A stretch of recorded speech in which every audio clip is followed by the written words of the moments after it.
രണ്ട് പ്രമുഖ വ്യക്തികളെ സുരേഷ് ഗോപിയെയും അതുപോലെ തന്നെ ഈ ശ്രീധരനെയും അപമാനിച്ചു എന്നുള്ള കാര്യത്തിൽ തുടങ്ങാം. ഈ സമയത്ത് പ്രതീക്ഷ കൈവിടരുത്.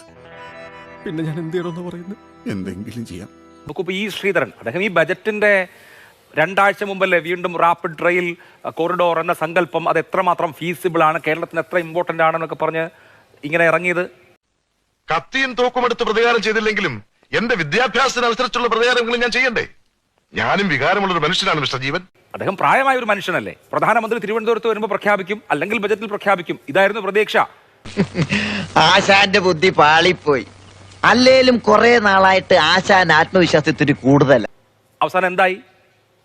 നമുക്ക് ആമയുടെ വേഗവും തമിഴ്നാട്ടുകാർക്കും കർണാടകക്കാർക്കും ഒക്കെ ബുള്ളറ്റിന്റെ വേഗവും. ഇതിവൻ നിർബന്ധിച്ചതുകൊണ്ട് എയിംസ് വരും എന്ന് എത്രയിടത്ത് സുരേഷ് ഗോപി പ്രസംഗിച്ചു. അദ്ദേഹത്തിന്റെ ടോണും ആ ഭാഷയും ഒക്കെ ഓർമ്മയുണ്ടല്ലോ. ആക്ഷൻസ് ഒന്നും ഞാൻ കാണിക്കുന്നില്ല. മണ്ടന്മാരായ മനുഷ്യന്മാർക്ക് ഇതുവരെ അത് മനസ്സിലായിട്ടില്ല.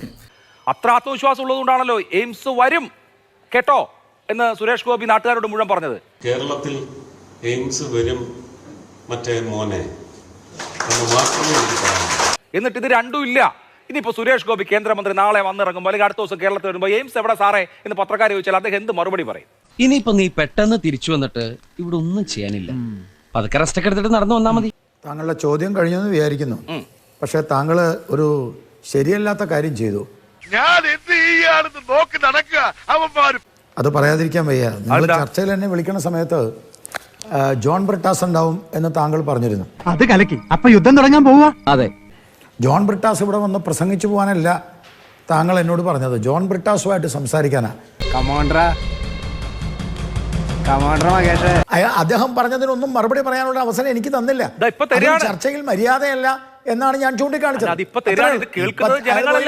ഈ പറഞ്ഞത് ന്യായം. പറയുന്നത് അല്ല, ആയിക്കോട്ടെ. ജനങ്ങൾക്ക് കേൾക്കാൻ ശരി ശരി ശരി ശരി.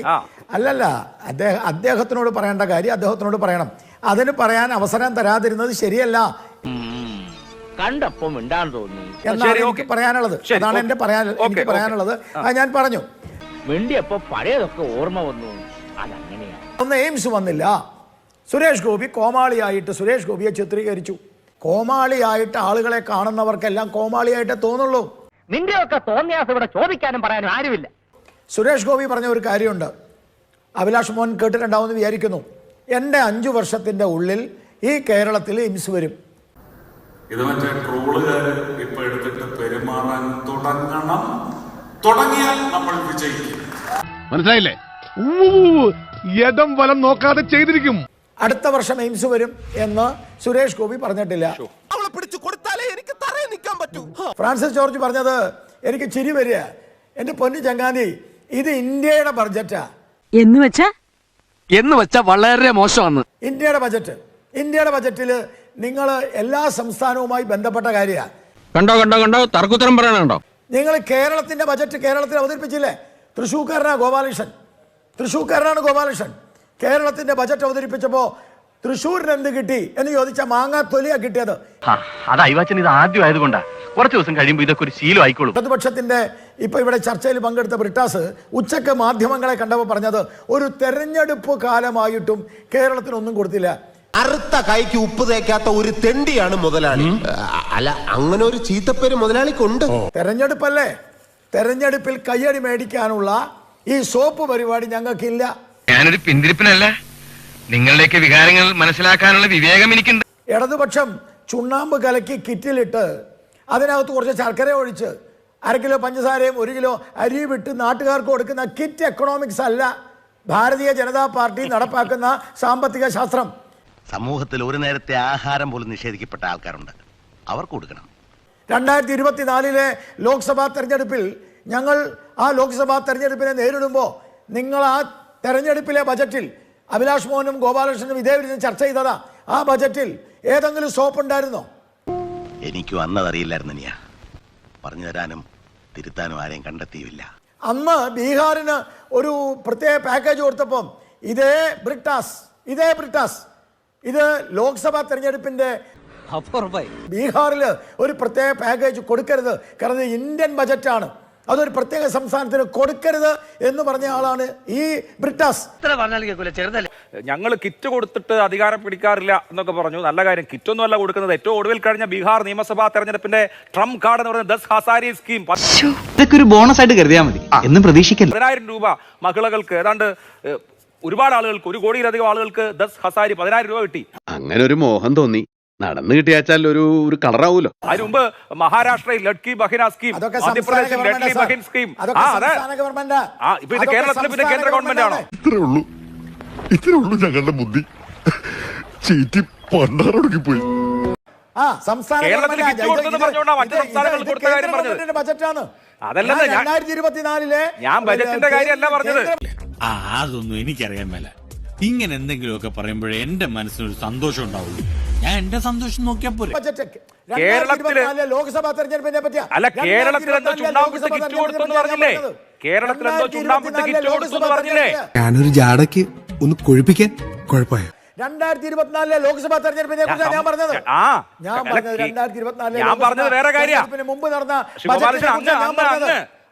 നിങ്ങൾ പറഞ്ഞ വേറെ കാര്യമാണ്. ഞാൻ പറഞ്ഞ വേറെ കാര്യമാണ്. ഞാൻ ഇത്ര നേരം പൊട്ടന്റെ മുമ്പിൽ ശങ്കൂന്നിരുന്ന ഒന്നുമില്ലേ. ചുണ്ണാമ്പ് ഇട്ട് കിറ്റ് കൊടുത്തു കേരളത്തില്, അതുപോലെ ഞങ്ങൾ ചെയ്യാറില്ല എന്ന് പറഞ്ഞില്ലേ? അതുപോലെ കിറ്റ് ഒന്നും അല്ല, അവിടെ 10,000 രൂപ, 15,000 രൂപ, 1,500 രൂപ വലിയ തുകയാ. കിറ്റ് കൊടുത്തപ്പോ നിങ്ങൾക്ക് പൊള്ളിയോ? കഥ മനസ്സിലായി, പക്ഷെ കാര്യം മനസ്സിലായില്ല.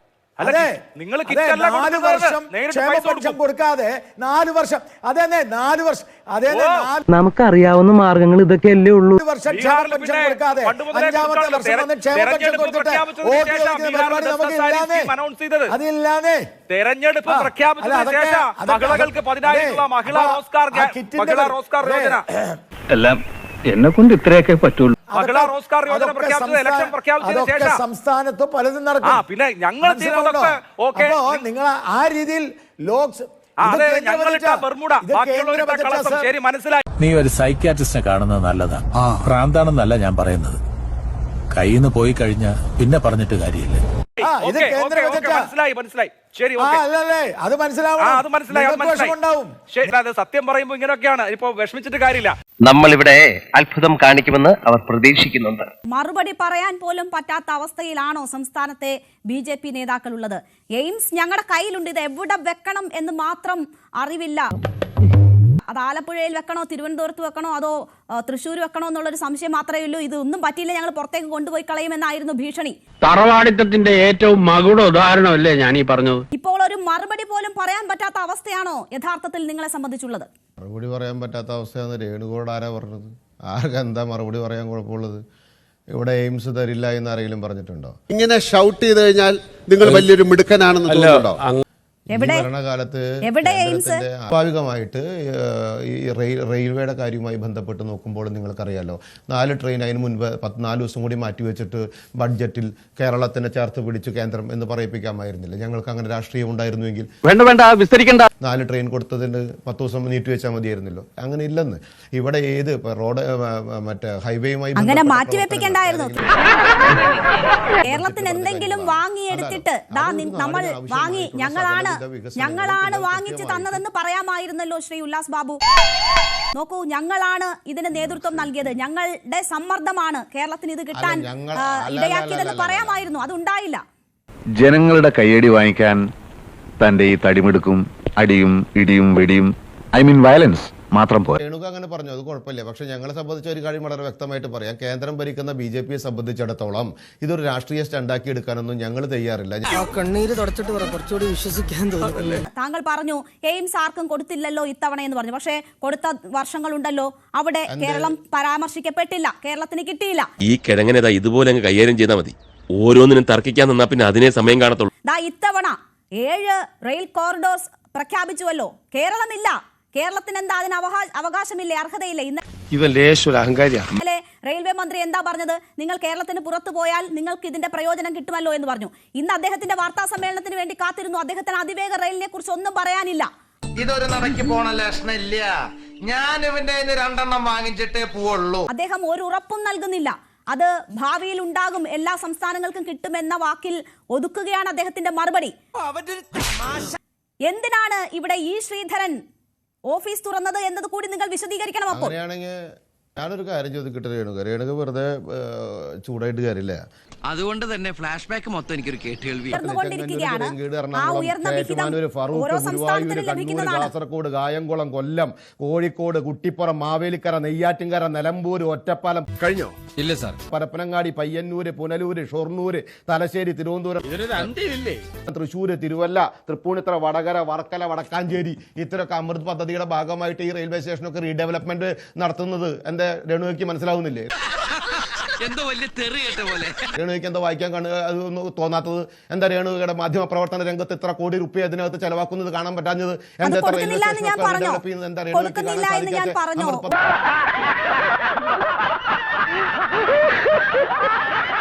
ഭാഗമായിട്ട് 13 കംപ്ലീറ്റ് രാഷ്ട്രീയ തട്ടിപ്പുമായിട്ട് എന്റെ അടുത്തേക്ക് വരരുത്.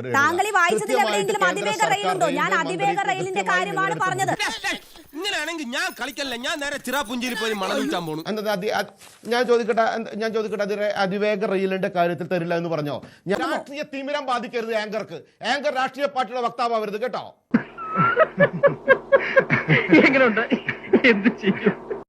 ഞാൻ ഒരു വക്താവുമായില്ല. കേരളത്തിൽ ഒരു മനുഷ്യനും അതിവേഗ റെയിൽ കിട്ടിയില്ല. അത് തന്നെയാണ് ഞാൻ പറഞ്ഞത്. ആമയുടെ ഫോട്ടോ ഉപയോഗിച്ച് സമൂഹ മാധ്യമത്തിൽ അവർക്ക് അവരുടെ വിഷമം പറയേണ്ടി വരുന്നത് ഏത് സാഹചര്യത്തിലാണ്? ഇതൊക്കെ മനസ്സിലാണെങ്കിൽ ഇതിനകത്ത് വല്ലതും വേണം. പൊന്നാനിയിൽ ഒരു ഓഫീസ് തുറന്നത് ഞങ്ങൾക്ക് വേണ്ടിയാണ്, അതിന്റെ പ്രാരംഭ നടപടികൾക്ക് വേണ്ടിയാണ് എന്നെങ്കിലും റെയിൽവേ മന്ത്രി പറയുമെന്ന് കരുതി. അതും ഉണ്ടായില്ല. എന്റെ പൊന്നേട്ടാ, ഞാൻ അപ്പോഴേ പറഞ്ഞ വേണ്ട വേണ്ടെന്ന്. 12 ആനി അതിന്റെ തോറ്റും തരാന്ന് പറഞ്ഞാലും ഇനി അങ്ങോട്ട് ഞാനില്ല. പോയോടത്തോളം മതിയായി. ഇനിയും ഞാനിവിടെ നിന്ന് ഡയലോഗ് പറഞ്ഞ കരഞ്ഞു പോകും. ഉസ്മാനെ രക്ഷപ്പെട്ടോ.